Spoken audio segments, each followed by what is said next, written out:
To what extent were the bombings of Hiroshima and Nagasaki ethically justified? Before the bombings. The Manhattan Project was a secret project led by the US military in developing and producing the first nuclear weapons. It started on August 13, 1942 and ended in roughly mid-1946. Uranium-235 was the element in which these bombs were mostly comprised of. Fun fact, Canada contributed to the Manhattan Project because they had a uranium refinery in Ontario that they supplied for the nuclear bombs. Back during World War II, it was believed that Germany was developing their own nuclear weapons, and were possibly close to finishing. Japan was also believed to have been producing nuclear weapons on their own, but was thought to be not as advanced as the ones America or Germany were making due to Japan's lack of uranium core. On July 26, 1945, Germany had officially surrendered, ending the war in Europe by signing the Potsdam Armistice Declaration. Japan, however, refused to comply with the terms of the declaration, and it appeared to President Truman and the other American leaders that the only solution to this issue was to invade and conquer the Japanese home islands. The Japanese fought fiercely and showed no signs of surrendering, until the bombings of Hiroshima and Nagasaki.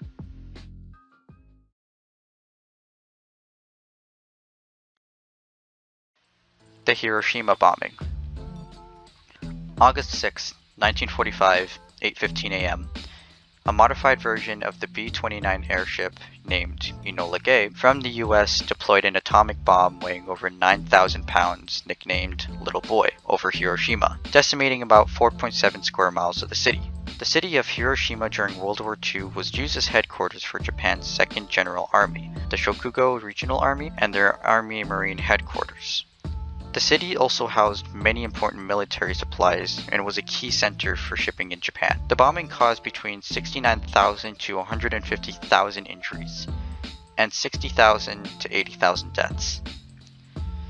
Tens of thousands more also died due to the effects of radiation and other injuries from the bombing. It was estimated that 70,000 to 140,000 people died by the end of 1945 due to the bombing. As for the ones who survived the bomb explosion, which totaled to around 171,000, they were left homeless because their homes were completely destroyed. Roughly 70% of all of Hiroshima's buildings were destroyed, and another 7% was badly damaged. President Truman announced via live broadcast only 16 hours later that further air raids would target Japan's industrial and transportation networks.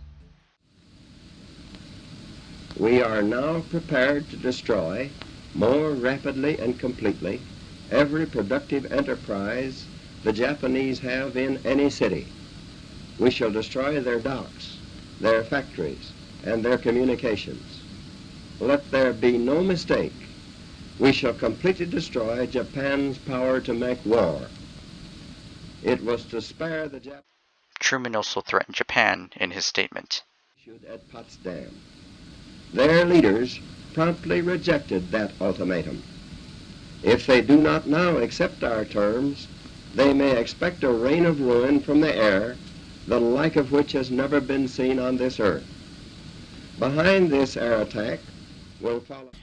President Truman's speech and threats did not have any sort of impact on Hirohito's decision to keep fighting in the war, although now he was aware of the forces of mass destruction that the US military had. It would only be a few short days until another event happened that would change the course of this historic battle significantly. The Nagasaki bombing. August 9, 1945, 10:58 a.m. Another B-29 airship, named Boxcar, from the US deployed another atomic bomb, this time weighing over 10,000 pounds and nicknamed Fat Man, over Nagasaki, destroying 1.8 square miles of the city. The city of Nagasaki during World War II had several major military facilities, including 2 Mitsubishi military factories. It was a very important city for Japan during World War II because of its wide-ranging industrial activity. The Nagasaki bombing caused an estimated 35,000 to 70,000 immediate deaths, and the same number of injuries as well.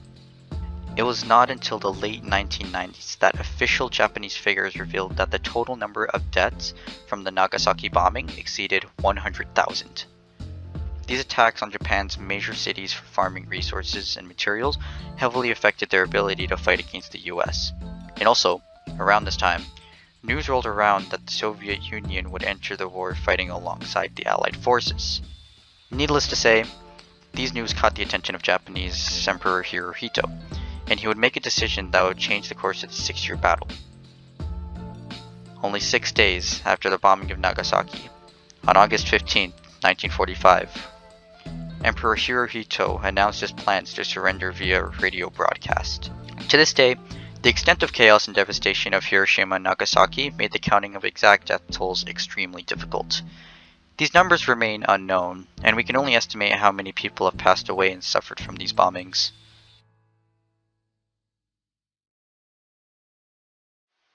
Cause and consequence. The bombings of Hiroshima and Nagasaki occurred in an attempt to weaken and intimidate Japanese forces. President Truman's plan was to eliminate Japan's ability to fight and make war, meaning that they needed to destroy their main bases and sources for materials, and bombing Hiroshima and Nagasaki were their best option. Plus, there were plans on deploying more bombs in other Japanese cities as well, in case they did not surrender after those attacks. The cause of the bombings was because Japan refused to surrender and comply with the terms of the Potsdam Armistice Declaration. If they had surrendered to begin with, the nuclear bombs would most likely have been developed, but they would not have been used against Japan in the bombing of Hiroshima and Nagasaki, which could have also prevented the deaths and injuries of hundreds of thousands of individuals and the utter destruction of some of their most important production cities. These events were significant because this marked the first use of atomic weapons in war history. And also, these bombings and the eventual Soviet entry made the Japanese government realize that they could not combat against American forces. Emperor Hirohito made the decision to surrender the war and announced this via radio broadcast on August 15, 1945, around noon.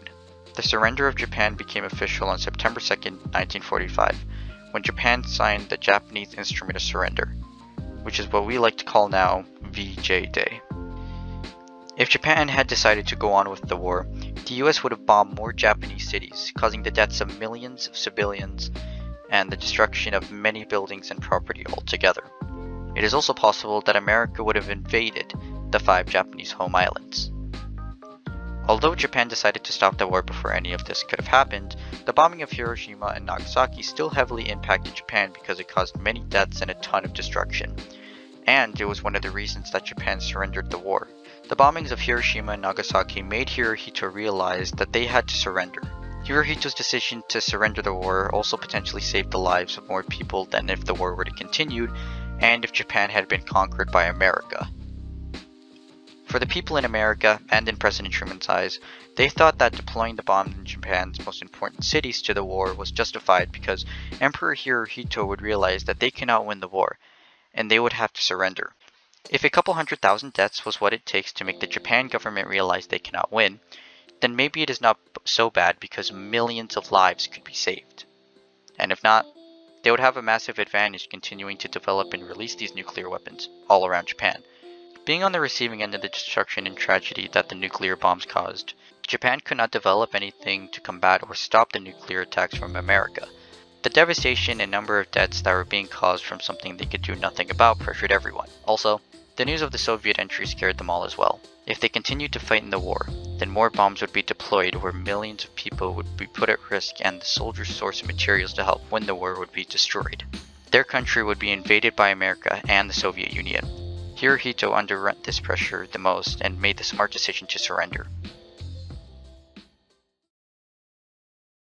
Ethical justification. Was it the right thing to do? Reasons as to why the Hiroshima and Nagasaki bombings were rightfully justified. 1. Truman had little choice. President Truman was looking for a way to quickly end the war, causing the least amount of damage as possible, and succeeded after releasing both bombs in Japan's most important cities for war, pressuring the Japanese government to surrender. The bombings of Japan's major military centers was seemingly the only way to make Japan surrender while keeping the casualties to a minimal. The invasion of the 5 major Japanese islands would have caused over 500,000 deaths. The bombings did seem like the smartest decision at the time. Number 2. The bombing saved more people than it killed. Roughly 10,000 casualties occurred every day when the war was underway, and the bombings caused between 150,000 to 200,000 deaths in total before Japan surrendered. It would have taken around 2.5 to 3 weeks to exceed this death count, and it is safe to assume that with Japan not willing to surrender anytime soon, the bombing saved the lives of millions of lives from both sides, and in the end when Japan did decide to surrender. Number 3. The moral failing was Japan's. Japan was unwilling to surrender the war and was also prepared to take 28 million civilian deaths and as many soldier casualties before considering surrender, which was really unethical of Japan. No one on the Allied side could be sure of how to make Japan surrender as they were unpredictable, and their situation had been hopeless for a long time. The Japanese government's refusal to surrender the war caused the bombing and everything that came with it. Reasons as to why the Hiroshima and Nagasaki bombings were wrongfully justified. Number 1. It caused the deaths of millions of individuals and destruction of some of the biggest cities in Japan. As mentioned above, 150,000 to 200,000 casualties resulted from the bombings, as well as the utter destruction of the homes of innocent people. As well as that, there is a possibility that the effects of the radiation still affect us to this day. The effects of radiation for the survivors of the bombings could affect their offspring and transfer a disease like leukemia that could affect them or their lifespan. And over time, this disease can be spread to more and more people as more of them are being born. Number 2. American forces could have possibly come up with a better plan and attempt to defeat Japan. The US could have invited Stalin to sign the Potsdam Declaration and fight in the war, but they were apprehensive about it and decided not to at the time. Another option was to demand unconditional surrender by Japan, which was the popular public opinion because the people wanted revenge from what happened at Pearl Harbor and the Japanese atrocities. The Allied side could have warned and threatened Japan more harshly to get them to surrender. And if not, they could have demonstrated what they would be dealing with if they did not surrender. Basically, they could have pressured Japan so hard that they gave up. Number 3. Truman was aware of the sacrifice of innocent people and decided to do it anyway. Out of the other options, President Truman decided to take the most brutal path to success, knowing that many people will die as a result of the bombing, instead of possibly trying to use another plan that would lead to less casualties overall.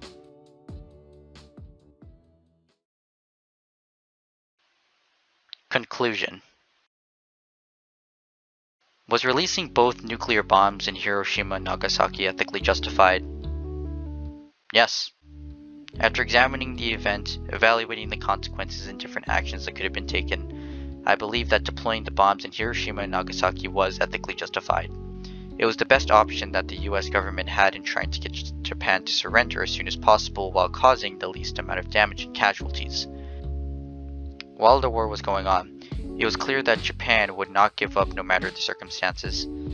It was even said that they were even willing to take at least 28 million civilian deaths before they would even consider surrendering. The development of the nuclear weapon scared government officials to this day because countries are afraid of bombing each other, knowing the consequences and the effects it will have. This has caused much more peace between countries since no country wants to fight one another or face with the brutal destruction of these atomic weapons. Overall, there is more of an argument to be made with stronger points to conclude why the decision to bomb Hiroshima and Nagasaki was ethically justified. It was clear that each step of the US's plan was carefully considered, and every decision they made was done within ethical reasoning. They did what they had to do to make Japan surrender as soon as possible, leading to the least amount of deaths. They had to open the Japan government's eyes to make them realize that they could not win. At the same time, the US could have given Japan more warning and time to decide whether or not to continue fighting. This could have potentially saved every possible casualty if the war were to continue, but was very unlikely because Japan was stubborn and was unaware of the nuclear power the US had obtained. Another point often discussed is that the Soviet Union is the whole reason Japan surrendered, and there was no reason to release the bombs. Japan surrendered at the time that the Soviet Union was joining the Allied forces during the bombings. But that was only part of the reason that Japan surrendered. If either the bombings or the entry of the Soviet Union were to not have happened, then it is a possibility that Japan would not have surrendered, and that would lead to even more casualties. Because war. Both the bombings and the entry of the Soviet Union matter. The entry of the Soviet Union does not contradict the ethical reasoning of the release of the bombs. In fact, both of these events work together to make Japan surrender in the